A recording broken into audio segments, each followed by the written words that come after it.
Tao Te Ching, les écrits de Maître Lao sur la voie de la vertu. Chapitre 28. Guo, la simplicité, la sincérité, sa nature. En connaissant ses forces et en se protégeant de ses faiblesses, on devient le fleuve de l'Empire. En devenant le fleuve de l'Empire et en ne quittant plus la vertu, on retourne à son énergie originelle, c'est-à-dire l'enfance. En connaissant ses puretés et en se protégeant de ses impuretés, on devient le modèle de l'Empire.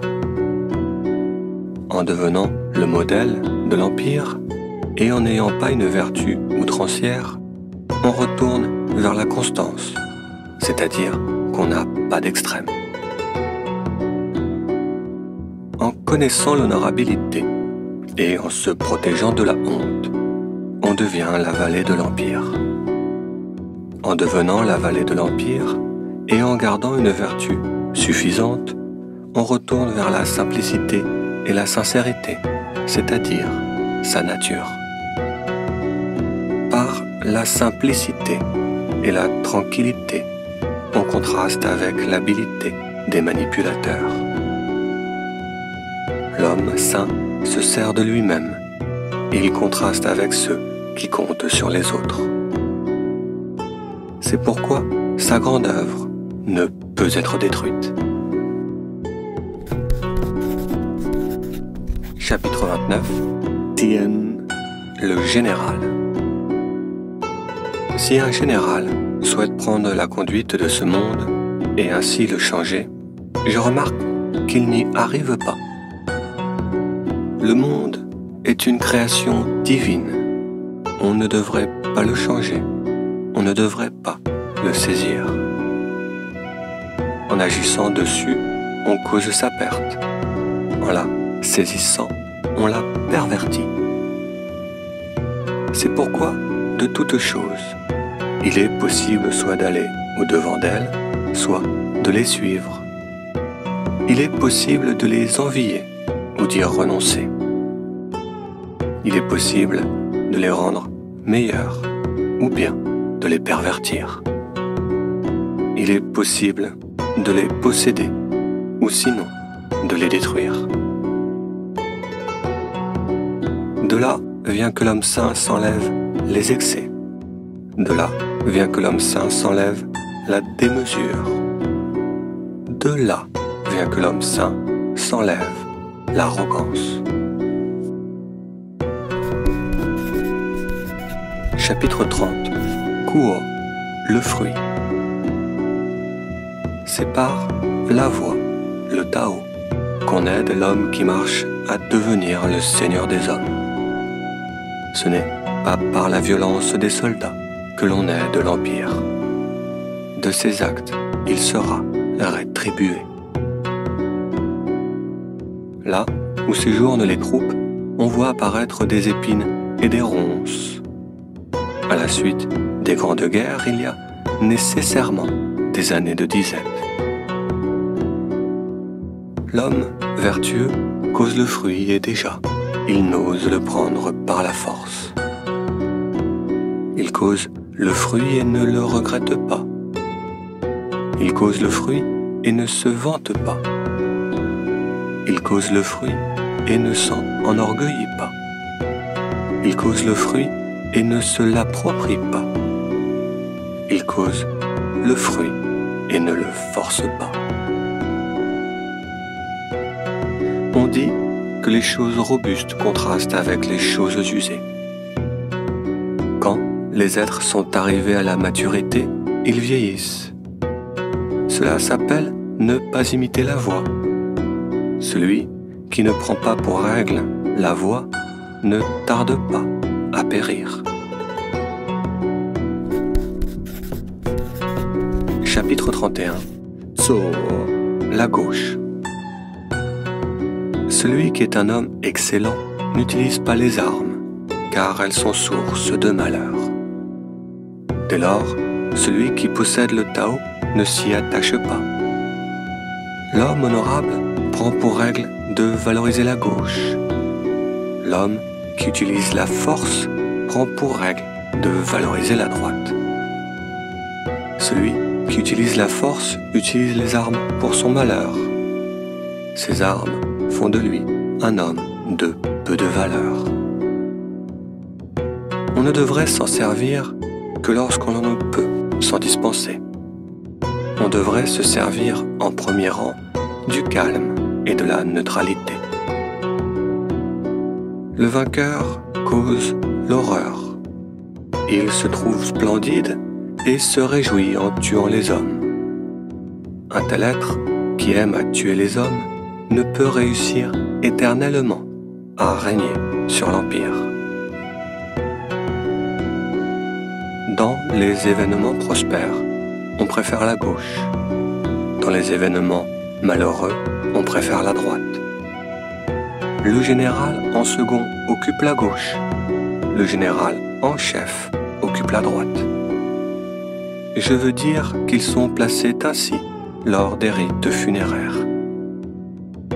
Celui qui a tué une multitude d'hommes doit pleurer sur eux avec des larmes et des sanglots. Celui qui a vaincu par la force se place ainsi lors des funérailles. Chapitre 32. Wan, le roi. Le Tao éternel n'a pas de nom. Quoi qu'il soit petit par nature, le monde entier ne pourrait le dominer. Si les vassaux et les rois peuvent le conserver, alors tous les êtres viendront spontanément se soumettre à eux. Quand le ciel et la terre s'unissent pour faire descendre une douce rosée, alors les peuples se pacifient d'eux-mêmes, sans que personne ne leur ordonne. Au début de la civilisation, il se fit un nom, mais pourtant son nom existait bien avant cela. L'homme doit savoir se contenir, car celui qui se contient peut vivre sans danger. S'il suit l'exemple du Tao, alors, comme les rivières et les ruisseaux des montagnes retournent aux fleuves et à la mer, tous les êtres de cette terre retourneront vers lui. Chapitre 33. Zhou, celui qui connaît les hommes est sage. Celui qui se connaît lui-même est éclairé. Celui qui conquiert les hommes a de la force. Celui qui se conquiert lui-même est fort. Celui qui sait se suffire est riche. Celui qui se conduit fermement a de la volonté. Celui qui ne perd pas son rang subsiste longtemps. Celui qui meurt et n'est pas oublié a de la longévité. Chapitre 34. Da Dao, la grande voie. Da Dao déborde de toutes parts. On peut le voir à gauche comme à droite. Depuis leur naissance, les êtres se reposent sur lui et il ne les abandonne pas. Les mérites qu'il accomplit, il ne les nomme pas. Il aime et nourrit tous les êtres et il ne se veut pas leur maître. Il est constamment sans désir, sans nom. Il se fait tout petit. Tous les êtres se tournent vers lui et pourtant, il n'agit pas comme s'il était leur maître. Il convient de dire qu'il agit comme un grand. C'est parce qu'il ne cherche pas à devenir grand qu'il réussit à devenir grand. Chapitre 35. An, la paix. Vers celui qui a l'apparence d'un grand, l'Empire accourt. Vers celui qui ne blesse pas, vous trouverez la sérénité et une grande paix. La musique et les mets exquis retiennent l'étranger qui passe. Pourtant, lorsque le Tao sort de notre bouche, vous le trouvez fade et sans saveur. Sachez que le regarder ne suffit pas pour le rencontrer, que lui obéir ne suffit pas pour l'entendre, que l'utiliser ne suffit pas pour l'épuiser. Chapitre 36. Coup solide. Si vous souhaitez le téter, certainement et solidement, vous le malaxerez. Si vous souhaitez l'affaiblir, certainement et solidement, vous utiliserez la force. Si vous souhaitez le récolter, certainement et solidement, vous devrez le faire fleurir.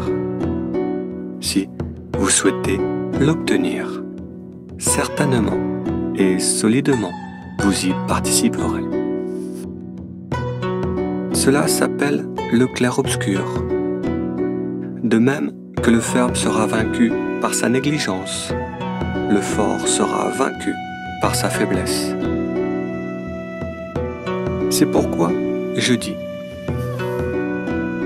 comme le poisson ne doit pas quitter les profondeurs de sa mare, on ne doit pas montrer aux autres ce qui fait nos armes.